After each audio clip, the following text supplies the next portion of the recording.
Greetings and welcome to the Halloween edition of the Sliders Review. And I'm here today to talk to you about the new Spider-Man animated series, episode Law of the Jungle. Now, this is a Spider-Man series that most people are probably not familiar with. This series came out after Spider-Man Unlimited. And this actually came out after the very first Sam Raimi Spider-Man movie. It was supposed to be a tie-in continuation of the actual movie. So the kids, Peter, Mary Jane, and Harry, they're in college. And they all had different looks to them. Harry, for some reason, has blonde hair instead of brown. Because the actor who plays him, Ian Ziering, that's his last name? Yeah. He has blonde hair in real life, so he kind of like, I'm on blonde hair. And then Lisa Loeb, she plays Mary Jane Watson. She has a bob type hairstyle, a bohemian type style. And then Peter is played by Neil Patrick Harris. And he's dressed kind of like in this emo kind of like skater boy look. I bet you anything Mark Webb saw that, I'm like, let's make this Peter Parker a skater like he did in his movie. So yeah, a lot of people have never heard of this. And because it came out, I believe, on MTV or VH1, but I think it was MTV. And I remember when it came out and I heard about this, I was so ecstatic. I wanted to watch it so badly, but I was unable to because at that point in time, my family had stopped getting cable and it had came on MTV. So I'm like, oh man, I can't watch it. But then college was starting up again soon. So I'm like, woohoo, I'm gonna get to see it in college because you get free cable in college. But this was this one year I went to college and I wasn't able to bring all my stuff right away. It didn't come till like a week later. So I wasn't able to get my TV until like a week later. And I was pissed. And so this cartoon came on late at night on a weekend. But luckily the little rec center place was open on college campus. And so I went there one night. I made sure I even got there before like anybody else was like there because it was about to close up because people like to fight for the TV. But nobody else was there, thank God. And so I was able to watch one episode on the couch. And I remember thinking this is interesting, kind of cool, and really different. So then when my TV finally came, I went to go watch it, and then by that time it had got canceled. So I'm like, oh man. So it was many years later. I bought it on DVD, so I was able to watch the whole thing. It's not a terrible series. It's okay. It's different. It's more adult. A lot of the villains are being reimagined. There's also cussing. Yeah, there's cuss words in this cartoon and stuff. And it's like there wasn't even cuss words in the movie, really. Also, they had a limitation. The Green Goblin and Norman Osborn was not allowed to show up in this because they died in the first movie. So this was also a continuation. And also, Doc Octopus was not allowed to show up because he was going to show up in the second Spider-Man movie. However, even though it's supposed to be a continuation, it really isn't. Because Law of the Jungle deals with the lizard. And Kurt Connors, well, I don't want to spoil nothing right this second, but let's just say it's not connected to the movies in any kind of way. Because when the movies do start showing back up, they don't mention nothing from the cartoon series. So, this was just kind of like I thought this was like a failed experiment. It only got canceled after one season. And so that sucked. Now, one interesting thing is Neil's voice is very high-pitched and light. But when he's Spider-Man, it sounds muffled, like you can barely understand him. That's because he changed his voice up to pretend like he was actually wearing a mask. That's interesting. I've never heard no other Spider-Man do that. So anyways, Law of the Jungle. It does not deal with Kraven the Hunter, although Kraven does show up later on the series as a hallucination. But this deals with the lizard. And this is kind of like this is the most like spookiest horror-y type episode there is. And with this, Kurt Connors, he's voiced by Rob Zombie of all people. And what's interesting about this lizard is that just like all the other lizards, he wants to regrow his arm back using lizard DNA. But his motives are also completely different. And most times it's just him wanting to regrow his arm and then the lizard personality takes over. But in this, it's revenge he wants. And who does he want revenge on? Norman Osborn. So the episode, it has like Peter, Mary Jane, and they're talking about Harry. Harry's still upset about the loss of his dad, and he's supposed to clear out his dad's office and stuff like that, so that he can take over the family business. It's something he's not ready to do. And so because of that, he hates Spider-Man with a passion. And so this Kirk and Spider-Man, they have a pretty good bond. Like, he's one of his favorite students and stuff. And he tells him about how he's created this serum using like lizard DNA, and they can help regrow like lost limbs and stuff like that. And he doesn't tell Peter how he lost his arm, but he has a prosthetic metal one.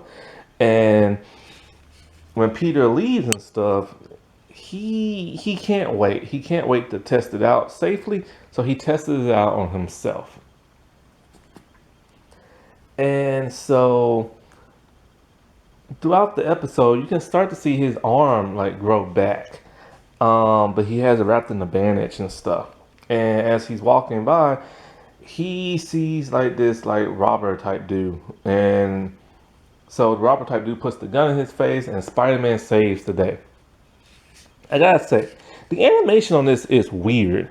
The animation is like a hybrid of like CGI and like cartoon, but mixed together. Like, if you ever watch Jimmy Neutron, look at that and picture that in just 2D animation, and it looks like that.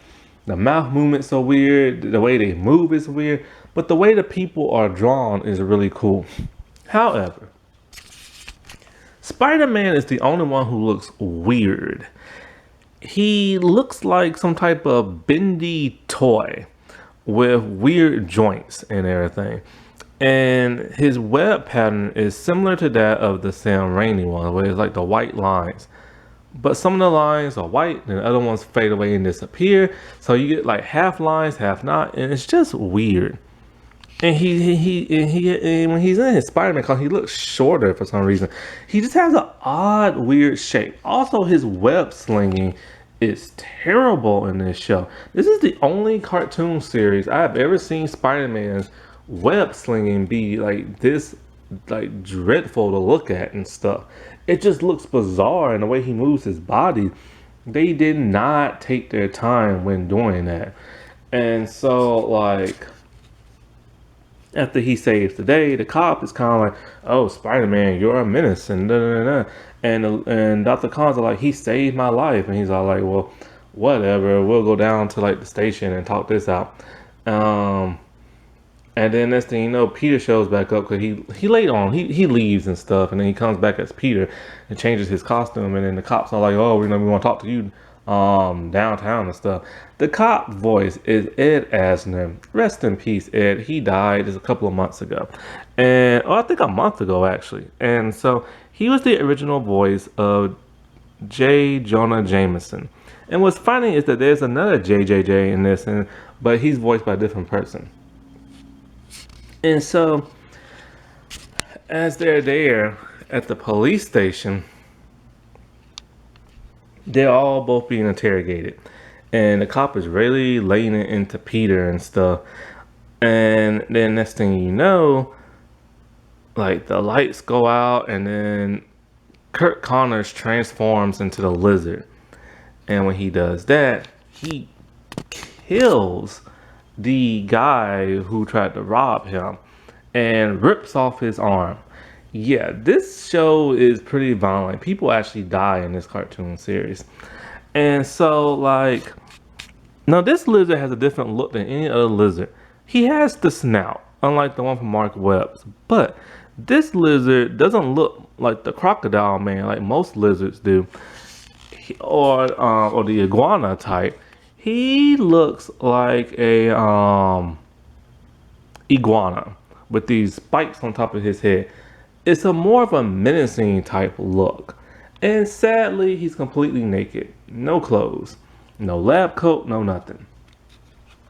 And so, like, Spider-Man is trying to like fight him in the air ducts, but he's unable to. And so the next day, he tries to go to class, but it's been canceled. He gets suspicious. He goes over to Connor's office and is kind of shocked. He's like, you've never canceled class before. Connors does not want his face being shown. He's in like a hoodie and he has his back to Peter. And he's talking like really strange and everything. And it's disturbing kind of Peter. And basically he's talking about how like criminals suck and they need to be taken care of. And then he starts talking about how he lost his arm. And we finally find out why he wants revenge on Norman Osborn. It turns out that Norman had a contract to build like weapons and stuff. And he built some type of bomb that exploded. Now, Dr. Connors was nearby researching lizards. And he got caught in the explosion, lost his arm. He sued Norman, but Norman paid off like the judge and stuff, and he lost his suit. He lost his case, whatever. And so he just wants revenge on Norman. But of course, Norman is dead. And so Harry finds out later that going through his father's stuff, he had all these weird contracts, building chemical weapons and high-powered weapons, and he didn't know his dad was involved in any of that. See, this version, like I said, is not based on the movie, because that Norman was a good guy who later got corrupted by the chemicals. This Norman was just straight up evil. And so Peter, when he's in the office, he starts to see scales on his fingers. It's coming from the stuff that he's touching in Connor's lab.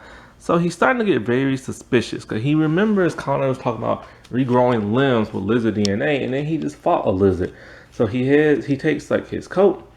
Oh yeah, this Peter has webbing that comes from his like organic webbing. So no web shooters. And so, he heads back to his dorm and he's like researching it. And as he's researching, he realizes that the lizard and Connors could be just one and the same.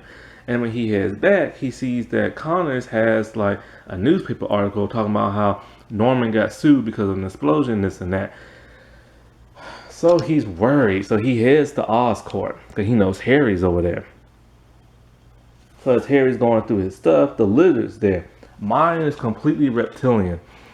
Oh, by the way, when Connors was telling Peter that story, when Peter leaves, he turns around and he's the lizard. He's actually able to talk, but now he's completely reptilian because he took another dose of that stuff. He's constantly taking doses and stuff. And so when he sees Harry, he looks like Norman. So he attacks Harry. Harry grabs an axe and he chops his fingers off. They regrow back instantly. Spider-Man shows up. Harry's all like, I hate you, get out of here, blah, blah, blah. And so he saves Harry's life. Peter and the lizard are just like going at it on the rooftop and everything. So then he tangles up the lizard and puts him, he puts him on a giant roof fan. The cops show up, start shooting around. The lizard rips the door off the like big fan thing, but the webbing is still there, and it pulls him in, and you see his arm get completely chopped off. Then Peter like hops on the cop plane, and he webs like the lizard. And as you see his hand starting to grow back, the lizard is struggling. Peter tells him stop struggling or you're gonna, and boom, he falls, hits the pavement hard. No blood, but he does die. And as he's dying, you see a tear come from his eye. It's so sad.